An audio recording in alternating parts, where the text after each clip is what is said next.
Okay then, we're going to be playing some Harvest, and if you weren't familiar with Harvest, the golden rule is to take it easy, have some fun, and hit snipers with bats. Oh shit, cover's blown. Come here, you... Nope. We ain't gonna beat the machete, mate. But we will, however, be looking to get some revenge, with more bats. And target spotted. This cannot fail. He's a... Motherfucker. Now you take the ball. Yeah. Guy just collapsed in front of me, and I'm going to send this guy flying way back, because I have the force of nature, and the force of nature sends him flying back. And it can also send you flying forward if you shoot it in the right spot, and target number 2 has been acquired. Prepare for lift. Oh, you wretched, racket. I eventually finished my impression of Harry from Home Alone, as I carried on with the game actually looking to shoot people this time, with the gun, as opposed to taunting with the bat. Had a bit more success with this formula, would you believe it? The gun actually got me a few kills, the gun being the force of nature. This gun hurts, and if you're unfamiliar with what it does, then I'll explain it to you real quick.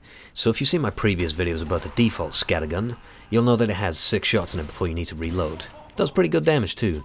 Well, the force of nature can deal even higher damage per shot, not because the pellets do more damage, the pellets actually do less damage, but you have more of them. It fires more pellets per shot than the default scattergun, and more pellets means more damage.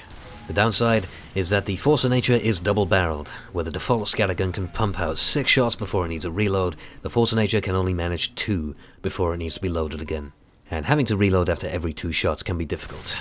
The pressure's on to land those shots, and if you miss, it can really mess up your pattern. And speaking of messing up your pattern, that brings me to the other feature of the force of nature. Not really sure if it's an upside or a downside. Sometimes it's helpful, sometimes it's a pain in the ass. I'll tell you what it is in just a moment. I'm gonna go and get this sniper with the bat. No, Pyro, you had to just... that was too bad, but the opportunities do present themselves pretty often here on Harvest. I'm sure I'll find a couple more snipers later. But, in the meantime, the force of nature has a knockback element to it, to both you and the person you shoot. You'll see it here. I shoot the sniper, it pops him up into the roof. And while he didn't end up going very far, he was colliding with the surface and I didn't catch him with the biggest of shots. That time I popped a soldier off his feet and knocked him off the building as he dropped to his death. And right here, nasty fall to the ground, you could hear the thump from a mile away. And in addition to knocking back enemies, it also knocks you back in the direction you shoot when you're airborne. So, if you're looking downwards, you can get a big-ass triple jump right over the sniper's head to cover some big distance. Although while that was some action movie shit right there, I didn't exactly make a clean job of killing that sniper, and I had to put one right in his gut to put him down on the ground. Again, pretty panicky and unsettling when you start to miss a few shots and need a reload. But you can manipulate the knockback to work in your favor by shooting them into a surface. An invisible wall in my case here sent the scout flying up high and set up an easy second shot. More on that in just a moment, but target spotted for the ball. And the guillotine hits the post. And of course you never chase a soldier into a narrow corridor because rockets. Shit. I soon cheered up as soon as I saw this soldier being sacrificed off the top of the shed. Fell flat on his face. Thank you, fellow scout, for giving me a little push. That spy was probably a dead ringer, but I'm sure somebody else can deal with him. I need some health. And behind me I hear somebody sniping up to... Ooh! A target! Right then, you. Let's check nobody else is around. Let's go for a spin. Where the hell are you going? Oh, hello there. Nice to be... Oh! Whew. Now, personally, I thought that was a bit uncalled for, but I'll give him the benefit of the doubt this time. I perhaps looked a bit suspicious, but I'm going to demonstrate a little more of the knockback distance you can get. So there's a bunk. Jump over and say hi, and then ever so slightly catch him in the top of his head to send him flying back to the next building. Yeah, and the knockback sent me back onto the current roof after I jumped forward to get another shot on him for the kill. Yeah, the force of nature throws you around quite a bit. So is it a pro or a con? Depends on the time and place. If you can find a map that has a lot of useful spots for knocking people back, such as Upward, where there's a steep cliff surrounding the entirety of the map, then you're in force of nature comfort zone right there, as you send people flying on a long and fatal drop.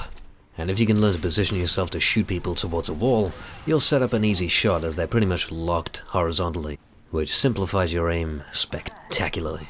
And coming out towards the point, I knocked the ball towards the heavy. I hit the invisible spy in front of him. I missed my guillotine. And I got killed by his friend. I think I need to make peace. Don't shoot! I've come to make peace. Let's go. Alright, dude. Come on. Come on, don't leave me hanging here. Could really use a hand. Sniper? Sniper. Come on. Sniper, turn around. Little help? Sniper, please. I'm begging you. Anytime today. Okay, this does not look good here. Not this guy. I don't want to make... I don't think that guy likes me. We're gonna try this again. One more time. Oh, Jesus. Okay, well, any one of you is fine. Well, I guess you'll have to do. You're the last man standing. I'm sure you've got it deep down in your heart to love me back. Let's go. What do you say, bro? Ow. Ow. I see. Well, looks like the blue team don't even leave a brother hanging, they just prefer to kill them stone dead. But it's no big deal. We came on Harvest, we had our fun, we batted a few snipers, we shot the force of nature, we threw a few guillotines, not very successfully mind you. Most of them, like that one, just went whizzing outside the map. I'm gonna hide from this soldier and play out the timer before he blows me up. Hope you enjoyed, thank you for watching, and goodbye for now.